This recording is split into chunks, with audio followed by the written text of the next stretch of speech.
Hello दोस्तों, नमस्कार। किसी चैनल में मैं आप सभी लोगों का दिल से बहुत बहुत स्वागत करता हूँ। दोस्तों, फिलहाल तो आप सभी लोगों ने देख लिया कि पिछले 2 दिन और आज के दिन की बात करें तो 3 दिन लगातार बाजार में थोड़ी बहुत तेज़ी नज़र आ रही है। हरा रंग तो देखने को यहाँ पे मिल रहा है। नो डाउट जिस प्रकार से गिरावट हुई है मार्केट में, उस हिसाब से देखा गया तो ये तेज़ी कुछ भी नहीं है, बट एटलीस्ट कभी ना कभी तो मार्केट में रिकवरी भी हो जाती है, तो वो चीज़ें हम लोग को देखने को मिल जाती है। सो डेफिनेटली हम यहाँ पे कह सकते हैं कि जैसे कि आप सभी लोगों को पता है, हमेशा मैं लॉजिक प्रोवाइड करने की कोशिश आप लोगों को यहाँ पे करते रहता हूँ। लॉजिक मतलब क्या कि काफ़ी लोग यहाँ पे सवाल पूछते रहते हैं कि सर कौन से शेयर्स यहाँ पे खरीदने चाहिए, कौन से स्टॉक यहाँ पे बाय करने चाहिए। ठीक है, ऑब्वियसली मैं कोई रिकमेंडेशन नहीं देता हूँ, बट आपको सिखाने की कोशिश करता हूँ कि क्या पैटर्न आप लोगों ने हमेशा चेक करनी चाहिए बिजनेस को स्टडी करते वक्त। ठीक है, तो वही चीज़ मैं आप लोगों के सामने यहाँ पे रखने वाला हूँ। जब आप बिजनेस को प्रॉपरली समझते हो ना, तब आपको गिरावट में परेशानी नहीं होती है। तब आपको सवाल के जवाब मिल जाते हैं कि क्या करना है, होल्ड करना है कि एग्जिट करना है कि बने रहना है या फिर और खरीदना है। ठीक है, बट अगर आप इन लॉजिक को मिस कर देते हो, रैंडमली कोई भी स्टॉक किसी के कहने के ऊपर खरीद लेते हो, ठीक है, फिर वो गिरावट के बाद हालत खराब हो जाती है कि आगे क्या करना है कुछ समझ में ही नहीं आता है। सो डेफिनेटली ये वीडियो किन के लिए, अगर आप एक इन्वेस्टर हो, एंड इन्वेस्टर भी कौन से, कि अगर आप जेन्युइनली लॉन्ग टर्म इन्वेस्टर हो। जेन्युइनली मैं क्यों बोल रहा हूँ, क्योंकि बोलने के लिए तो कितने लोग बोलते हैं लॉन्ग टर्म इन्वेस्टर करके, जैसे बाजार यहाँ पे गिर जाता है, ठीक है, 50% का रिटर्न जीरो वापस हो जाता है, माइनस में चला जाता है, आधे लोगों की लॉन्ग टर्म की डेफिनेशन चेंज हो जाती है। ठीक है, तो मैं उनकी यहाँ पे बात नहीं कर रहा हूँ। जो जेन्युइनली उनको पता है कि लॉन्ग टर्म इन्वेस्टमेंट मतलब क्या, कि भाई वो पैसा जो इन्वेस्ट कर रहे हैं मार्केट में, उनके पास टारगेट है। ठीक है, और टारगेट मतलब क्या, टारगेट कभी प्राइस का टारगेट नहीं होता है कि हाँ भाई इतना इतना होना चाहिए, नहीं, उनका कुछ तो गोल है भाई कि वो क्यों पैसा लगा रहे हैं। जैसे कि कुछ लोग सिप करते हैं, फॉर एग्जांपल एसआईपी करते हैं कि उनको गाड़ी खरीदनी है। जैसे कि किसी को खरीदनी होगी भाई चलो 10 लाख की गाड़ी, तो इसलिए वो इन्वेस्टमेंट कर रहे हैं। अभी उनका इन्वेस्टमेंट अगर मान लो निवेश करने के बाद वो 4 लाख तक हुआ है, तो क्या वो पैसा निकालेंगे? क्या नहीं, उनका टारगेट ही 10 लाख का है। तो वैसी व्यक्ति बहुत क्लियर होती है उसके लाइफ में कि उसको पता है भाई कि 10 लाख नहीं होगा तब तक हम कैसे रोक सकते हैं करके। ठीक है, हाँ, अभी किसी का कोई विजन ही नहीं है, मिशन ही नहीं है, दुनिया भर के सभी लोग मतलब रिश्तेदार एसआईपी कर रहे हैं, इसलिए वो भी कर रहे हैं, वो भी निवेश कर रहे हैं, तो उनको तो कुछ पता नहीं, जैसे गिर जाएगा मार्केट वो तो भाग जाएंगे। तो अगर आप जेन्युइन इन्वेस्टर हो, लॉन्ग टर्म इन्वेस्टर हो, तो जैसे कि पता है आपको कि बिजनेस के ऊपर फोकस यहाँ पे होना चाहिए। एंड बिजनेस अगर आप समझ गए तो आप डेफिनेटली लॉन्ग टर्म में काफ़ी अच्छा कर सकते हो। तो कौन से बिजनेस की हम बात करने वाले दोस्तों, तो जैसे कि ये टॉपिक को तो मैं बहुत बार कवर कर चुका हूँ। देखिए, आपको कोई अलग अलग फैंसी चीज़ें नहीं मिलेगी, वही चीज़ें आपको मार्केट में मिलती रहेगी। वही चीज़ जब बाजार नीचे आएगा तो आपको अच्छे बिजनेस सस्ते दाम में मिल जाएंगे। तो दोस्तों, जैसे कि आपको बताइए कि share market, yes, stock market, ये खुद क्या है, खुद एक बिजनेस है। और ये एक ऐसा बिजनेस है दोस्तों कि क्या वो कभी खत्म होगा? कभी नहीं। शेयर मार्केट हमेशा रहेगा। जिस दिन शेयर मार्केट खत्म हो गया ना, टाटा, बिरला, अंबानी, अदानी सब खत्म हो गए, क्योंकि ये कोई बैंक में पैसा नहीं रखते, इनके सारे इक्विटीज में ही पैसा होता है। तो इसलिए शेयर मार्केट, ये बिजनेस हमेशा यहाँ पे जिंदा रहेगा। एंड अगर लॉन्ग टर्म की अगर मैं बात करूँ, ठीक है, तो आपको पता ही है शेयर मार्केट लॉन्ग टर्म में इंडेक्स लेवल पे लेफ्ट टू राइट तो भाई वो हमेशा ऊपर ही जाता है। ठीक है, मतलब क्या है दोस्तों कि शेयर मार्केट का बिजनेस कभी खत्म नहीं होगा, शेयर मार्केट का बिजनेस हमेशा बने रहेगा। तो शेयर मार्केट से रिलेटेड ही काम करने वाली कंपनीज को अगर आप स्टडी करोगे तो आपके जीतने के चांसेस काफ़ी ज़्यादा हो सकते हैं। इसका अर्थ यही नहीं कि वो गिरेंगे नहीं करके। जिस दिन शेयर मार्केट गिरा, उससे रिलेटेड बिजनेस करने वाली कंपनियां भी गिरी। जिस दिन शेयर मार्केट रिकवर करके टॉप पे जाएगा, इससे साथ जुड़ी हुई कंपनियां भी टॉप पे जाते हुए देखने को यहाँ पे मिलेगी। सो इफ़ यू बिलीव कि शेयर मार्केट हमारा हमारा कभी खत्म नहीं होगा, इंडेक्स निफ्टी की अगर बात करें लेफ्ट टू राइट ऊपर जाएगा, कभी भविष्य में 30,000 भी होगा, 40 होगा, 50, 60, 70, 80, 1 लाख को भी टच करेगा। हाँ, हम टाइम नहीं कर रहे, हमें नहीं पता कि भाई वो कब होगा करके, बट अगर आप वो बिलीव करते हो कि लॉन्ग रेंज में इंडेक्स काफ़ी लेवल पे ऊपर यहाँ पे चला जाएगा, ऑल टाइम हिट वापस यहाँ पे करेगा, नया फ्रेश हाई लगाएगा, सो डेफिनेटली आप इन बिजनेसेस को स्टडी यहाँ पे कर सकते हो। क्योंकि अगर मार्केट इतना टॉप लेवल पे जाएगा तो वापस लोगों की भीड़ आएगी, एंड वापस लोगों की भीड़ आएगी तो ये कंपनियां अच्छा बिजनेस यहाँ पे कर पाएंगे। इस लॉजिक के साथ आप चीज़ों को स्टडी कर सकते हो। नो डाउट इसमें कुछ कंपनियां ऐसी है जहाँ पे आपको कंपटीशन भी देखने को मिलेगा, और कुछ कंपनियां ऐसी है जहाँ पे कंपटीशन काफ़ी कम भी हम लोग को देखने को यहाँ पे मिल रहा है। सो इस प्रकार की कुल मिला के चार कंपनीज मतलब शेयर मार्केट से रिलेटेड ही 4 अलग अलग बिजनेस करने वाली कंपनीज है, वो मैं आपके सामने रखूंगा। जहाँ पे आप कह सकते हो, 2 जगह पे तो आप कह सकते हो कि यस कंपटीशन तो काफ़ी हेवी है, बट 2 जगह ऐसा है जहाँ पे कंपटीशन तो काफ़ी कम नज़र आ रहा है। ठीक है, अभी इसका अर्थ नहीं कि जहाँ पे कंपटीशन हेवी है मतलब वो खराब है करके, बट वहाँ पे स्कोप भी बहुत है। इसीलिए तो नए नए प्लेयर अगर कोई भी अगर आने का विचार कर रहा है तो उसी सेगमेंट में जाने का भी विचार करता है। सो ऐसे 4 सेगमेंट देखने को मिल जाते हैं। तो इससे रिलेटेड कंपनीज को आप स्टडी कर सकते हैं। जैसे कि पहला सेक्टर है डीमैट अकाउंट से रिलेटेड। अगर आपको शेयर मार्केट में ही कदम रखना है तो बिना डीमैट अकाउंट के तो ये पॉसिबल है नहीं, खुद से तो करना है तो एटलीस्ट हाँ एसआईपी आप कर सकते हो बिना डीमैट अकाउंट के। बट अगर आपको खुद से अगर मार्केट में सीखना ही है तो डीमैट अकाउंट तो मस्ट है।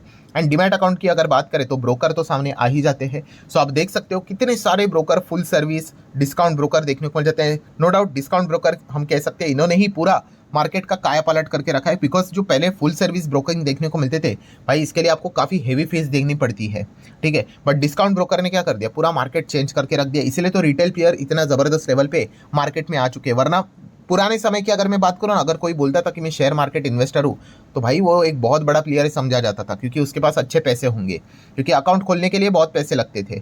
तो डेफिनेटली हम कह सकते हैं दोस्तों कि शेयर मार्केट से रिलेटेड यहाँ पे सबसे पहले डीमैट अकाउंट अगर आपको ओपनिंग करनी है तो क्या चाहिए, ब्रोकिंग बिजनेस ये बहुत अच्छा करता है। अभी ब्रोकिंग बिजनेस में मैक्सिमम बिजनेसेस हम लोग को जो डिस्काउंट से रिलेटेड रहते हैं वो तो अनलिस्टेड ही है, ठीक है। कुछ गिने चुने कंपनीज हम लोग को देखने को मिल जाते हैं जो लिस्टेड है। सो जरूर वहाँ पे उन कंपनीज को आप क्या कर सकते हो, स्टडी कर सकते हो।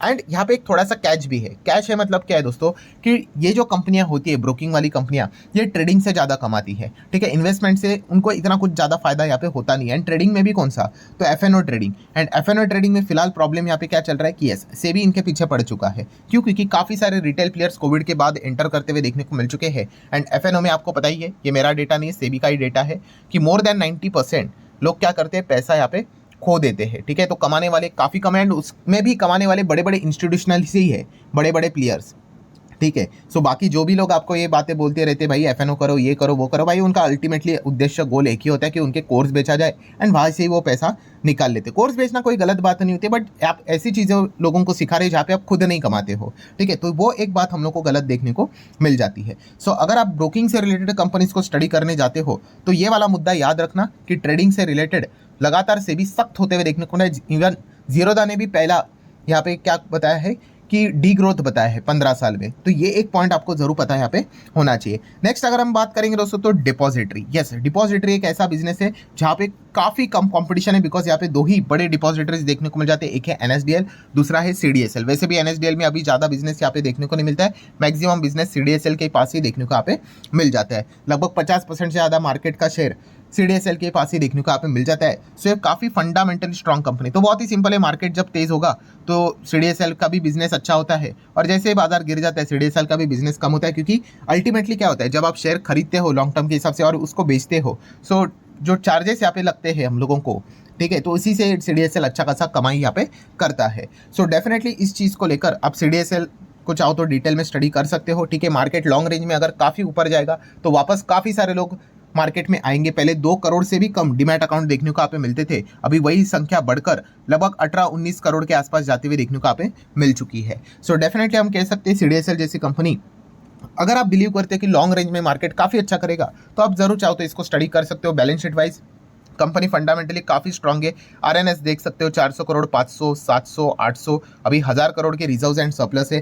देन अगर हम लोग बात करें कंपनी के ऊपर LTV, long term borrowing zero है, शॉर्ट टर्म बोरिंग भी जीरो है। आप देख सकते हो दोनों जगह पे 1 रुपये का भी कर्जा नहीं, company pure debt free company देखने को मिल जाती है। एंड कैश इक्विवेलेंट की अगर हम लोग बात करें, कंपनी के पास फिलहाल 45 करोड़ का कैश भी हम लोग को देखने को यहाँ पे मिल जाता है। तो फंडामेंटली तो कंपनी एकदम ही बहुत ही बढ़िया नज़र यहाँ पे आ जाती है। सो डेफिनेटली आप चाहो तो इस हिसाब से कंपनी को स्टडी कर सकते हो। पीएनएल की भी अगर हम लोग बात करें तो पिछले साल के हिसाब से आप देख सकते हो कंपनी का अभी का रिसेंटली पीएनएल 300 करोड़, फिर नेक्स्ट 276 करोड़, फिर वापस 420 करोड़, अभी 555 करोड़ के आसपास कंपनी का पीएनएल जाते हुए देखने को यहाँ पे मिल रहा है। जब भी कंपनी का पीएनएल मतलब प्रॉफिट गिर जाए ना तो समझ लेना मार्केट गिरा था। उस साल पर्टिकुलरली ज़्यादा बाजार में दबाव देखने को मिला था, और नेक्स्ट साल अगर कंपनी वापस अच्छा यहाँ पे कर रही है तो समझ लेना बाजार में जबरदस्त बुल रन था। इतना सिंपल होता है इन कंपनीज के बिजनेस को स्टडी करना। देन अगर हम लोग बात करें दोस्तों तो म्यूचुअल फंड में भी आप सभी लोगों को पता ही है कि सिस्टमैटिक इन्वेस्टमेंट प्लान एसआईपी बहुत ज़बरदस्त तरीके से बढ़ते हुए देखने को आप मिल चुके हैं। आप एसआईपी का अभी का डेटा, फेब का भी डेटा देख सकते हो,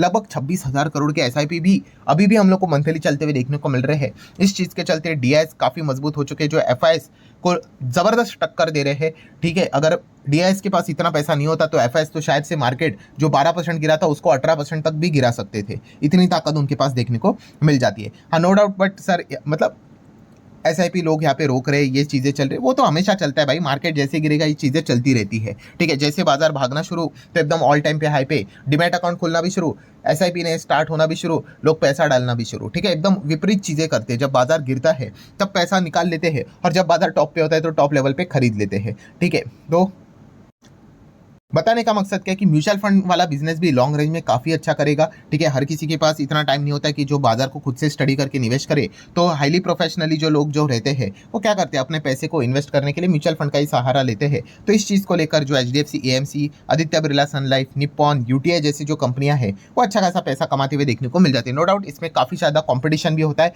काफ़ी सारे बड़े म्यूचुअल फंड वाले आउटसाइड मार्केट भी देखने को मिल जाते हैं, अनलिस्टेड स्पेस में भी है, तो ये पॉइंट भी स्टडी करने लायक जरूर है। देन बात करें म्यूचुअल फंड इंडस्ट्री को ही रजिस्ट्रार की जरूरत पड़ती है, टेक्निकल सपोर्ट की बात करें, सर्विसेज की बात करें, इससे रिलेटेड काम करने वाली भी कंपनियां जैसे कि कैम्प्स जैसी कंपनियां हैं, ये भी फंडामेंटली मजबूत कंपनियां हैं, डेप फ्री कंपनी है। उसी के साथ साथ केफिन टेक जैसी कंपनी देखने को मिल जाती है, ये भी डेप फ्री कंपनियां है। ये दोनों कंपनियां जबरदस्त बिजनेस यहाँ पे करती है। अगर आप बिलीव करते हो कि म्यूचुअल फंड का बिजनेस काफी अच्छा चलेगा लॉन्ग रेंज में, तो इन दो कंपनीज को स्टडी भी आप चाहो तो कर सकते हो। इनफैक्ट अगर IPO की भी बात करें तो आप सभी लोग पता है जितना ज्यादा IPO आएंगे केफिन टेक को भी अच्छा फायदा होगा। बट IPO कब ज्यादा आए थे, जब मार्केट में तेजी होती है। अभी मार्केट में मंदी है, मार्केट स्लो है, एक भी IPO आ रहा है क्या, कुछ भी नहीं आ रहा है, तो केफिन टेक जैसी कंपनीज का भी बिजनेस रुक जाता है। सो अल्टीमेटली कंक्लूजन क्या निकलता है दोस्तों, जैसे मैंने शुरुआत में ही बोला कि लॉजिक क्या है, लॉजिक ये कहता है कि अगर आप बिलीव करते हो कि मार्केट लॉन्ग रेंज में ऊपर जाता है, ठीक है, लॉन्ग रेंज में, शॉर्ट टर्म में तो भाई गिरावट ये तो चलता रहता है, ठीक है। अगर आप बिलीव करते हैं लॉन्ग रेंज में मार्केट ऊपर जाता है, तो ऑटोमेटिकली ये बिजनेस भी मार्केट के साथ साथ यहाँ पे अच्छा परफॉर्मेंस करेंगे।